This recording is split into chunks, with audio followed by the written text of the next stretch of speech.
It's Thursday, 21st November 2024. Mental health is real. Seek help. End the stigma.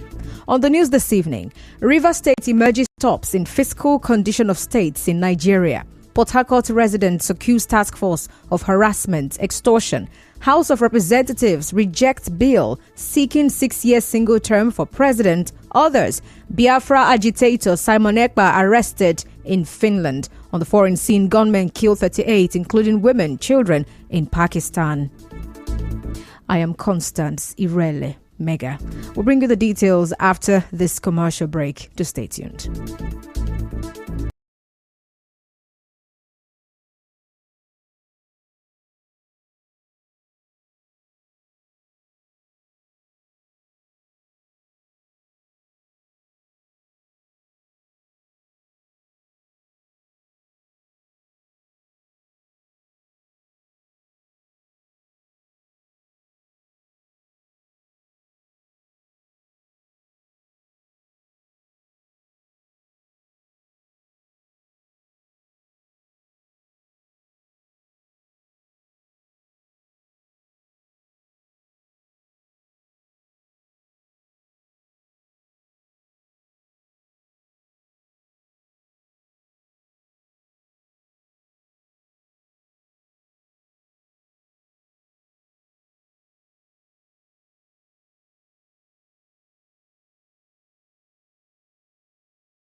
Ranked Rivers State as the top performing state in Nigeria. Now, this comes barely 1 month after the Federal High Court in Abuja barred the Central Bank of Nigeria, CBN, and the Accountant General of the Federation from releasing allocations from the Federation account to the state.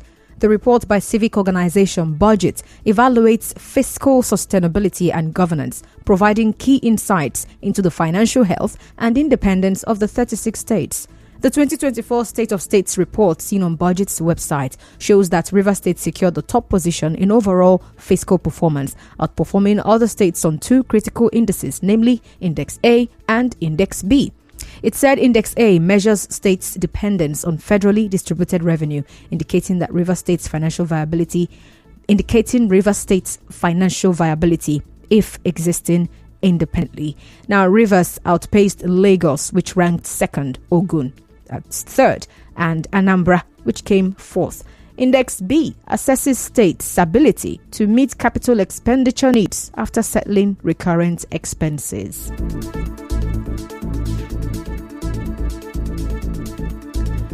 In another development, the Senate has granted approval to the 1.77 trillion naira loan request of President Bola Tinubu after a voice vote in favor of the request.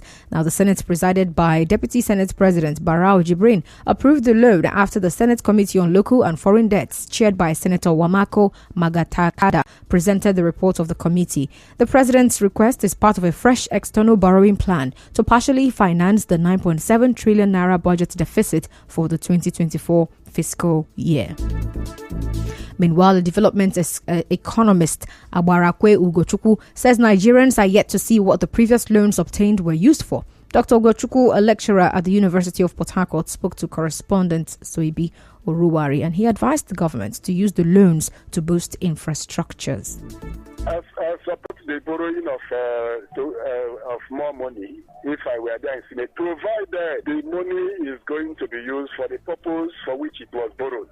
If you are borrowing to continue from where Amechi stopped, for example, the railway system, I have benefited from that. I've traveled to Abuja twice. If they are borrowing to complete such project, take the railway line to Abuja, for example. Why shouldn't I support such a kind of thing? Having seen that the one Amechi borrowed and did have benefited me, I should support it. Also, a professor of development communications, Christopher Ochonogo, said instead of borrowing, the government should look inward and change some of the policies that have plunged the economy into a bad shape. and you can see how people are struggling to survive the rash decisions of the government. If they were thinking about the people, they will have reversed some of these decisions or these policies that has plunged people into hardship. So I don't see any positive thing coming from this borrowing. Rather, it will further impoverish the people, devalue our currency further, and then lower the purchasing power of the masses.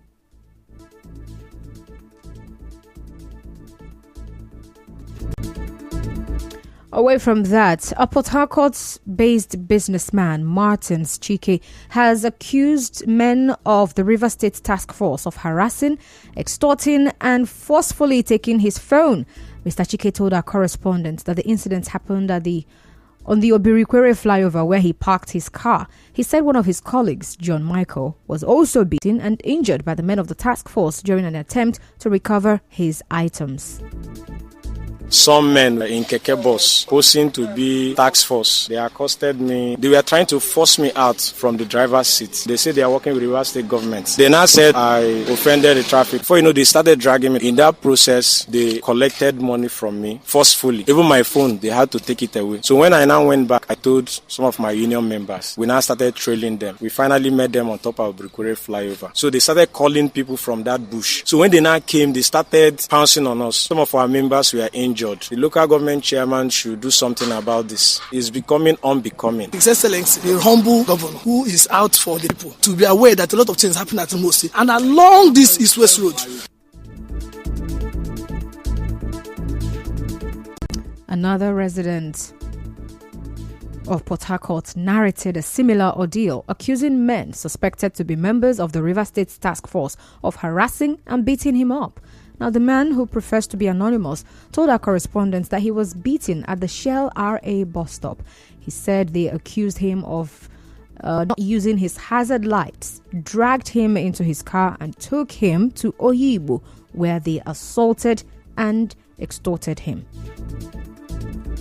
Immediately I parked, these guys, they pulled over on a shuttle bus. They said I did not put my hazard light. So they dragged me, they collected my car key, they forcefully threw me inside my own car. They took me down to Obibo. They collected my phone, they were ransacking my bank app. I should pay 120,000 or less, they will take me to their office. I told them, okay, yeah, fine. Take me to the office. They started beating me inside the car. They beat the hell out of me. They now took me back to Eleme Junction, where they forcefully collected their 51,500. The one sitting beside me took all the money there, about 52,000 or thereabout, in my wallet. Now, the victim, who is now seeking medical care, called for the disbandment of the task force. So had it been that these guys saw I had a huge amount of money, they would have kept me and be withdrawing it. So I want to draw the attention of the state governor to disband these guys. These guys are doing illegal job, and there should be a task force to lay ambush for them. Right now, I'm at the clinic trying to examine myself from the beating. Please, I want the state government to checkmate these guys. It's becoming a menace. Now, there have been several complaints about the activities of these illegal task force in River State. The police and the state government have remained silent on this. In other news, one Saviour Roberts has been arraigned before a River State High Court in Port Harcourt over courtism and attempted murder. In a 2-count charge read before the court, Robert, who is popularly called Timba, and members of his gang are alleged to have, on the 22nd of March 2023, ambushed and shot the leader of the Conscience of Ogoni people, Ganitoba, while returning from Zakpo community in Kana local government area of River State. But Saviour Roberts pleaded not guilty to the charges, and his lawyer applied for bail, which was his precious respiration. To call on the DSS to save our soul by reactivating the dialogue or give an order to Julius Berger Nigerian PSC to be responsive to corporate social responsibilities with its host, Kokama community. In the same vein, we are calling on the government of River State, the Nigerian police, to intervene and not allow Julius Berger Nigerian PSC to continue its suppressive policies on its host community. We are extending Save Our Soul message to civil liberty organizations, community rights protection agencies. We do not want to seek the option of self-help.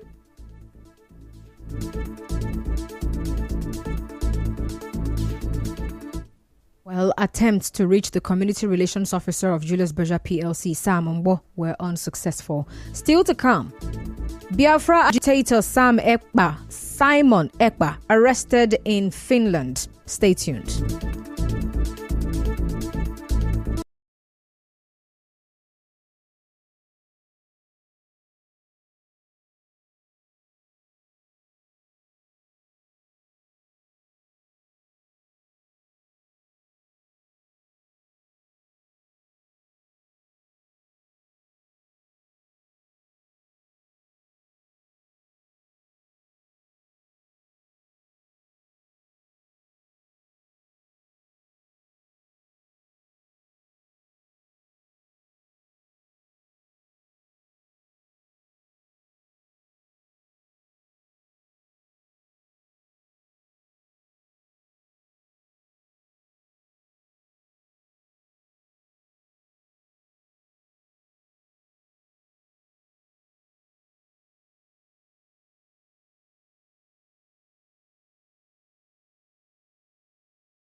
Now to the rest of the news. The chairman of Asari Toro Local Government Council, Sule Amakri, has launched the Sule Empowers Asalgan SEA project today. In a statement released by his chief press secretary, Gabriel Princewell, Mr. Amakri said the project, which is in line with his campaign promise, is designed to reach out to the local people in need of sustainable livelihoods. The council chairman also explained that the project is in phases and ranges from 500,000 naira, 300,000 naira, 200,000 naira, and below. On his part, the Rivers State chairman of the Action People's Party, APP, Sonny Wokikoro, described the council chairman as a trailblazer who has shown that he has gone through the APP's manifesto. Mr. Wokikoro noted that the testimonies of the physically challenged and non-indigenous shows that Mr. Amakri has demonstrated a sense of humanity. He added that the council chairman does not segregate in the empowerment scheme. Group, the Supreme Council for SIM, says it has inaugurated its council executives for Ikwere local government area of Rivers State. Speaking at the event held at State School 2, Alu, the Grand Patron and leader of Supreme Council for SIM Worldwide, Kelga Chapter, Henry Chimawodu, encouraged the people of Ikwere local government area to continue to support the state government and to resist intimidation by detractors. Dr. Waldo, who is also a representative from Petroleum Monitoring in the Niger Delta, said the inauguration aims to rekindle the hope for the oppressed.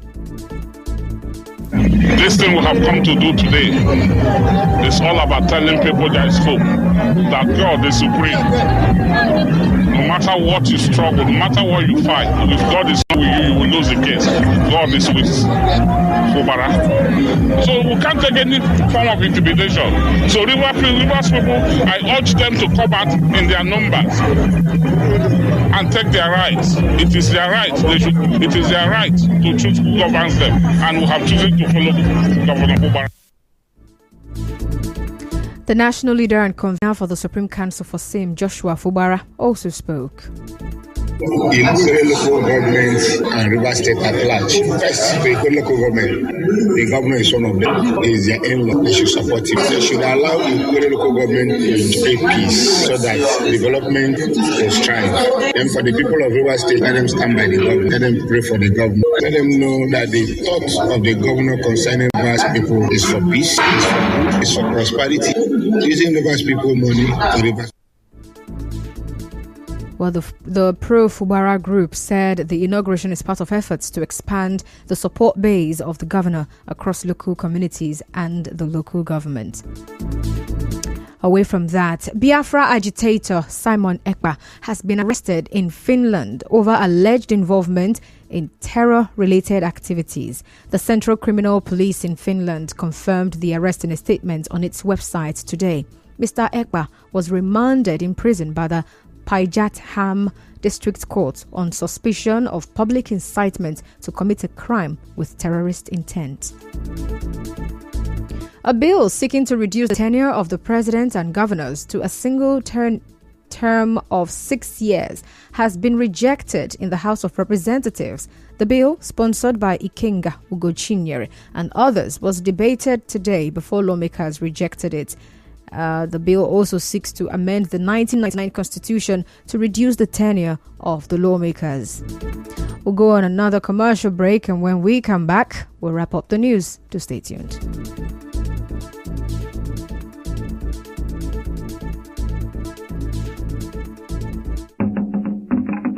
The Supreme Council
At least 38 people, including women and children, have been killed after unidentified gunmen opened fire on a convoy of 200 passenger vehicles traveling through a remote area of Pakistan.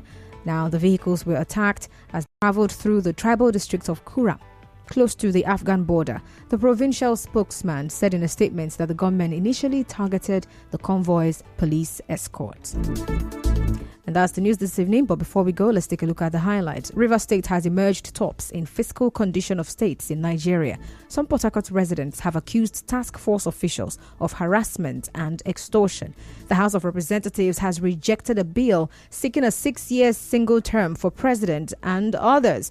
And Biafra agitator Simon Ekpa has been arrested in Finland. On the foreign scene, gunmen have killed 38 people, including women and children, in Pakistan. The news was edited by Onyekachi Nwosu. To reach the news team, send an SMS or WhatsApp to 0808 721 7215. I am Constance Irele Mega. Thank you so much for listening. Good evening.